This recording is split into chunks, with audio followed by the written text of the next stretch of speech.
सुना है आप हर आशिक के घर तशरीफ़ लाते हैं। हमने कभी सोचा है कि आज अगर नबी करीम सल्लल्लाहु अलैहि वसल्लम हमारे घरों में कदम रखें तो वो क्या देखेंगे? क्या वो सुकून देखेंगे या झगड़े? क्या वो अदल देखेंगे या नाइंसाफ़ी? क्या वो मोहब्बत देखेंगे या रिश्तों में नफ़रत?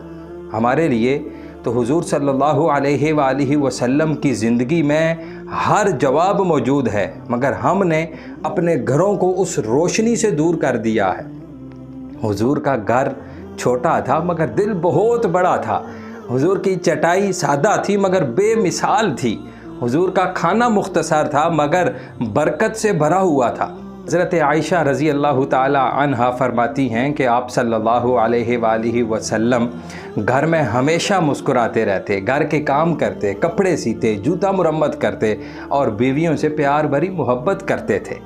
आप सल्लल्लाहु अलैहि वसल्लम ने ना कभी अपनी बीवी को कमतर समझा, ना बेटी और बहू में फ़र्क समझा, ना कमज़ोर पर सख्ती की।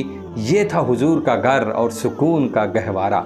आज हमारे घरों में बेटी को प्यार और बहू को ताने, कमज़ोर को दबाना और ताकतवर को नवाजना, बेटी की बड़ी से बड़ी गलती भी छोटी महसूस होती है और बहू की छोटी सी गलती बड़ी नज़र आती है। अपनी माँ बीमार हो तो बेटी को सारी रात नींद नहीं आती और जब सास बीमार हो जाए तो किसी को परवाह तक भी ना हो। इसी तरह बेटी बीमार हो तो सब फिक्रमंद और जब बहू बीमार हो तो किसी को परवाह नहीं।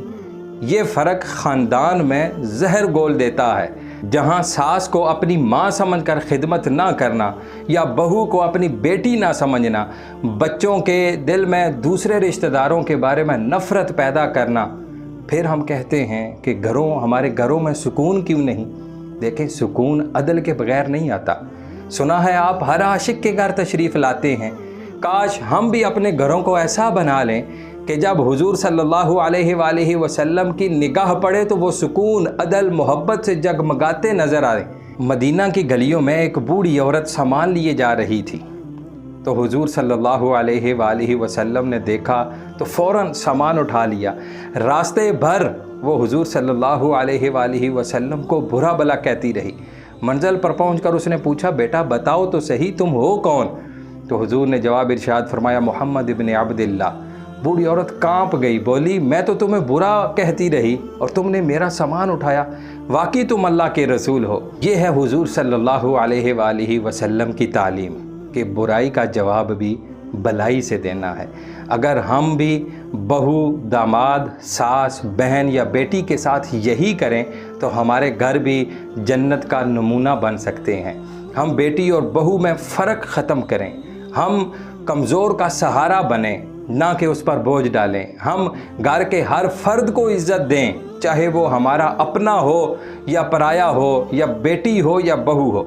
याद रखें, घर सिर्फ़ ईंट और पत्थर से नहीं बनते, ये मोहब्बत और इंसाफ से बनते हैं। और मोहब्बत तब ही फलती फूलती है जब घरों में अदल की बुनियाद हो। अल्लाह तबारक व तआला हमारे घरों को अदल और मोहब्बत से भर दे। हमें वही बनने की तौफीक अता फरमा दे जो अल्लाह के महबूब करीम सल्लल्लाहु अलैहि वसल्लम चाहते थे। हमारे घरों को भी मदीना के घरों जैसा सुकून अता फरमा दे।